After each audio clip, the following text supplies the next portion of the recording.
Livro A Ciência do Bom Viver, capítulo 1, Nosso Exemplo. O Espírito do Senhor Jeová está sobre mim, porque o Senhor me ungiu para pregar boas novas aos mansos. Enviou-me a restaurar os contritos de coração, a proclamar liberdade aos cativos e a abertura de prisões aos presos, e a pregoar o ano aceitável do Senhor e o dia da vingança do nosso Deus, a consolar todos os tristes. Isaías 61, 1 e 2. Nosso Senhor Jesus Cristo veio a este mundo como o infatigável servo das necessidades do homem. Tomou sobre si as nossas enfermidades e levou as nossas doenças, Mateus 11:17, a fim de poder ajudar a todas as necessidades humanas. Veio para remover o fardo de doenças, misérias e pecado. Era sua missão restaurar inteiramente os homens. Veio trazer-lhes saúde, paz e perfeição de caráter. Várias eram as circunstâncias e necessidades dos que lhe suplicavam o auxílio, e nenhum dos que a ele se chegavam saía desatendido. Dele emanava uma corrente de poder restaurador, ficando os homens física, mental e moralmente sãos. A obra do Salvador não era restrita a qualquer tempo ou lugar. Sua compaixão desconhecia limites. Em tão larga escala realizava ele sua obra de curar e ensinar, que não havia na Palestina edifício grande o bastante para comportar as multidões que se aglomeravam ao seu redor. Nas verdes encostas da Galileia, nas estradas, à beira-mar, nas sinagogas e em todo lugar a que os doentes lhe podiam ser levados, aí se encontrava seu hospital. Em cada cidade, cada vila por que passava, punha as mãos sobre os doentes e os curava. Onde quer que houvesse corações prontos a receber-lhe a mensagem, ele os confortava com a certeza do amor de seu Pai Celestial. Todo o dia ajudava aos que a ele iam. À tardinha, atendia aos que tinham que labutar durante o dia pelo sustento da família. Jesus carregava o grande peso de responsabilidade da salvação dos homens. Ele sabia que, a menos que houvesse da parte da raça humana decidida mudança nos princípios e desígnios, tudo estaria perdido. Esse era o fardo de sua alma e ninguém podia avaliar o peso que sobre ele repousava. Através da infância, juventude e varonilidade andou sozinho. Todavia era um céu estar-se em sua presença. Dia a dia enfrentava provações e tentações, e dia a dia era posto em contato com o mal e testemunhava o poder do mesmo sobre aqueles a quem buscava abençoar e salvar. Não obstante, não vacilava nem ficava desanimado. Em todas as coisas, punha seus desejos em estrita obediência à sua missão. Glorificava sua vida por torná-la em tudo submissa à vontade do seu Pai. Na sua juventude, sua mãe o encontrou na escola dos rabis e disse: "Filho, por que fizeste assim para conosco?" Lucas 2,48. Ele respondeu, e sua resposta é a nota tônica de sua obra vitalícia. "Por que é que me procura? Não sabeis que me convém tratar dos negócios do meu Pai?" Lucas 2,49. Sua vida foi de constante abnegação. Não possuía lar nesse mundo, a não ser o que a bondade dos amigos lhe preparava como peregrino. Ele veio viver em nosso favor a vida do mais pobre e andar e trabalhar entre os necessitados e sofredores. Entrava e saía, não reconhecido nem honrado, diante do povo por quem tanto fazia. Era sempre paciente e bem disposto, e os aflitos o saudavam como a um mensageiro de vida e paz. Via as necessidades de homens e mulheres, crianças e jovens, e a todos dirigia o convite: "Vinde a mim", Mateus 11:28.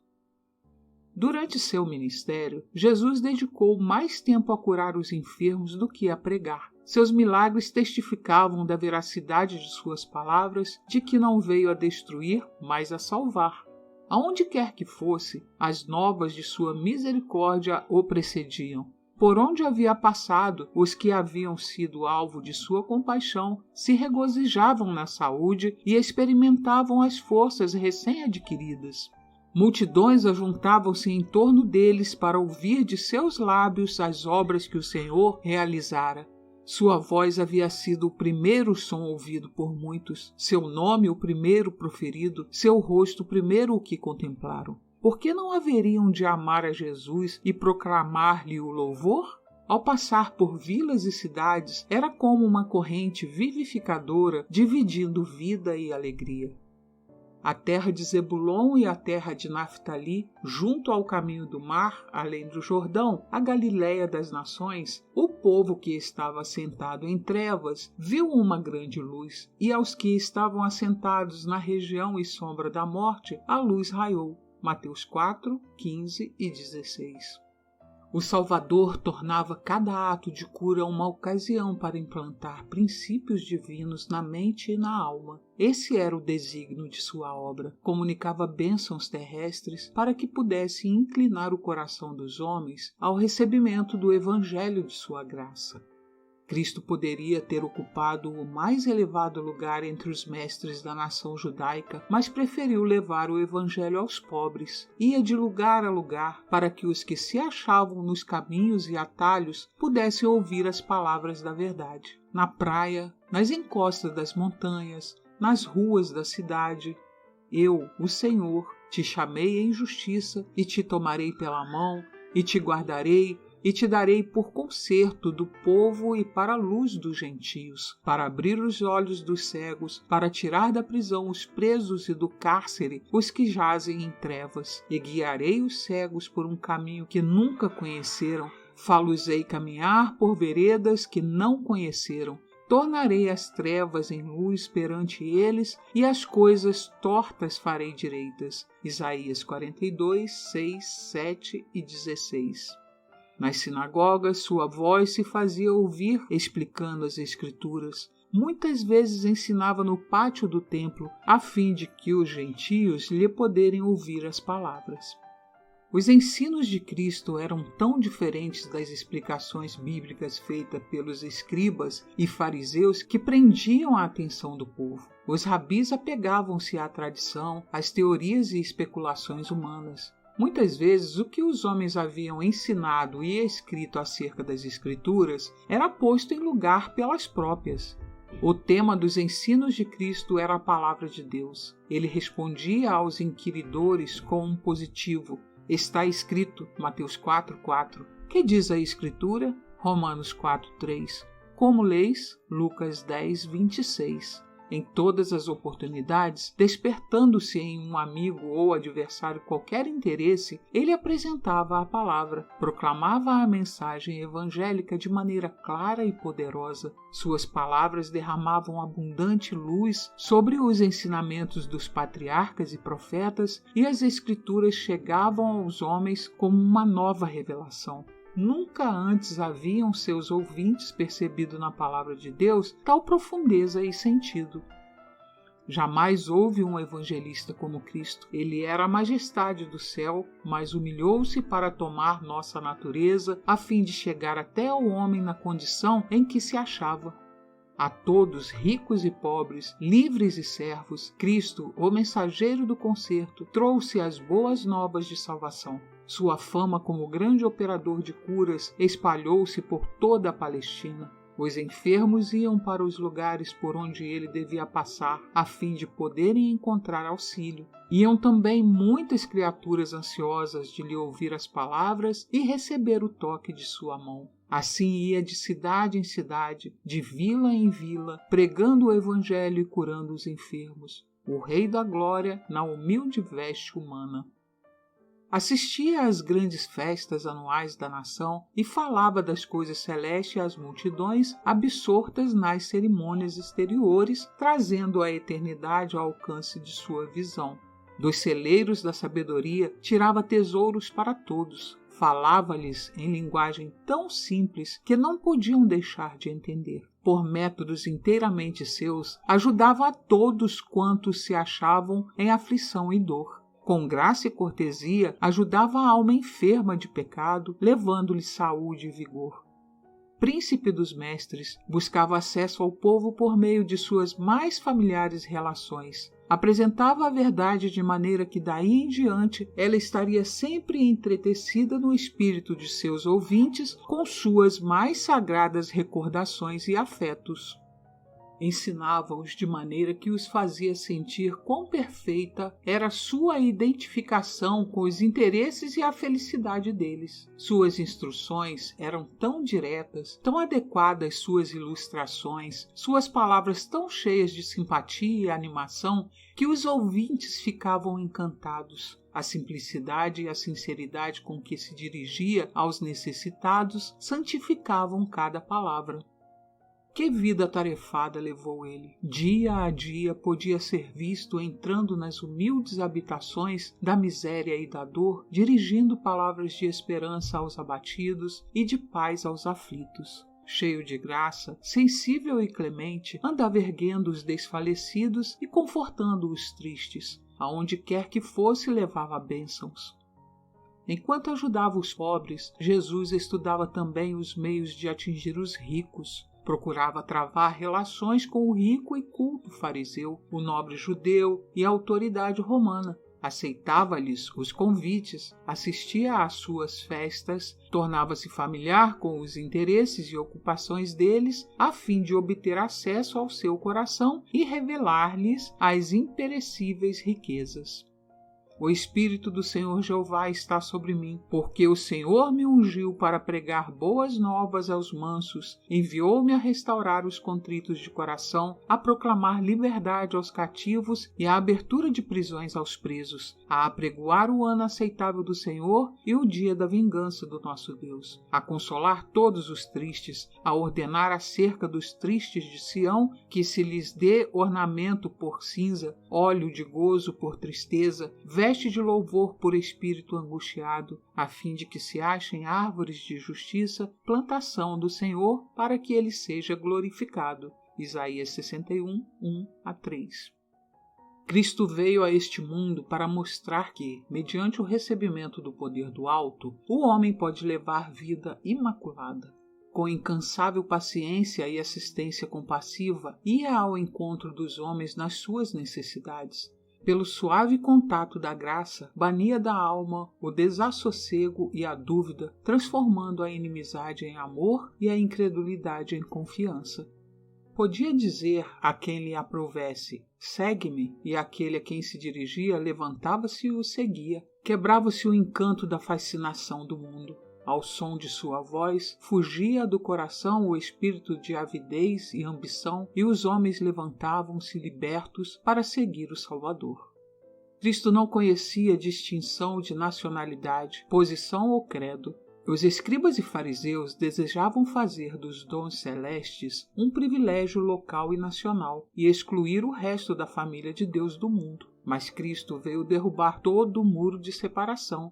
Veio mostrar que seu dom de misericórdia e amor é tão ilimitado como o ar, a luz ou a chuva que refrigera a terra. A vida de Cristo estabeleceu uma religião em que não há diferenças, a religião em que judeus e gentios, livres e servos são ligados numa fraternidade comum, iguais perante Deus. Nenhuma questão política lhe influenciava a maneira de agir. Não fazia diferença alguma entre vizinhos e estranhos, amigos e inimigos. O que tocava seu coração era uma alma sedenta pelas águas da vida. Não passava nenhum ser humano por alto como indigno, mas procurava aplicar a toda pessoa o remédio capaz de sarar. Em qualquer companhia em que se encontrasse, apresentava uma lição adequada ao tempo e às circunstâncias. Cada negligência ou insulto da parte de alguém para com o seu semelhante servia apenas para fazê-lo mais consciente da necessidade que tinha de sua simpatia divino-humana.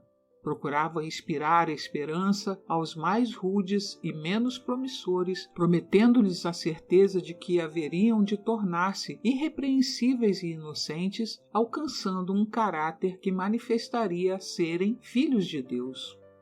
Muitas vezes, Jesus encontrava pessoas que haviam caído no poder de Satanás, que não tinham forças para romper os laços. A essas criaturas, desanimadas, doentes, tentadas, caídas, costumava dirigir palavras da mais terna piedade, palavras adequadas e que podiam ser compreendidas. Quando encontrava pessoas empenhadas numa luta renhida com o adversário das almas, ele as animava a perseverar, assegurando-lhes que haviam de triunfar, pois anjos de Deus se achavam ao seu lado e lhes daria a vitória. À mesa dos publicanos, ele se sentava como hóspede de honra, mostrando por sua simpatia e benevolência social que conhecia a dignidade humana e os homens anelavam tornar-se dignos de sua confiança. Sobre seu coração sedento, as palavras dele caíam com bendito poder vivificante. Novos impulsos eram despertados e abriam-se para esses excluídos da sociedade a possibilidade de vida nova. Conquanto fosse judeu, Jesus se associava sem reserva com os samaritanos, deitando assim por terra os costumes farisaicos de sua nação. Apesar de seus preconceitos, ele aceitou a hospitalidade desse povo desprezado, dormia com eles sob seu teto, comia à mesa deles, compartilhando da comida preparada e servida por suas mãos, ensinava em suas ruas e tratava-os com a maior bondade e cortesia. Enquanto lhes atraiu o coração pelos laços de humana simpatia, sua divina graça levava-lhes a salvação que os judeus rejeitavam. Cristo não negligenciava oportunidade alguma de proclamar o Evangelho da salvação. Escutai suas maravilhosas palavras àquela única mulher de Samaria. Achava-se sentado junto ao poço de Jacó quando ela foi tirar água. Para a surpresa dela, pediu-lhe um favor. Dá-me de beber, disse ele. João 4:7. Queria uma bebida refrigerante e desejava também abrir o caminho pelo qual lhe pudesse dar a água da vida. Como, disse a mulher, sendo tu judeu, me pedes de beber a mim, que sou mulher samaritana? Porque os judeus não se comunicavam com os samaritanos. Jesus respondeu-lhe e disse: Se tu conheceras o dom de Deus e quem é o que te diz, dá-me de beber, tu lhe pedirias e ele te daria água viva. Qualquer que beber dessa água tornará a ter sede, mas aquele que beber da água que eu lhe der nunca mais terá sede, porque a água que eu lhe der se fará nele uma fonte de água a jorrar para a vida eterna. João 4, 9, 10, 13 e 14. Quanto interesse manifestou Cristo nessa única mulher! Quão fervorosas e eloquentes foram suas palavras! Ao ouvi-las, a mulher deixou seu cântaro e foi à cidade, dizendo aos amigos: Vinde e vede um homem que me disse tudo quanto tenho feito. Porventura não é este o Cristo? João 4:29. Lemos que muitos dos samaritanos daquela cidade creram nele. João 4:39. E quem pode avaliar a influência que essas palavras exerceram para a salvação de pessoas nos anos que se passaram desde então? Onde quer que os corações se abram para receber a verdade, Cristo está pronto a instruí-los. Revela-lhes o Pai e o serviço aceitável àquele que lê o coração. Para esses não usa ele de parábolas. Diz-lhe como a mulher junto à fonte: Eu o sou, eu que falo contigo. João 4:26.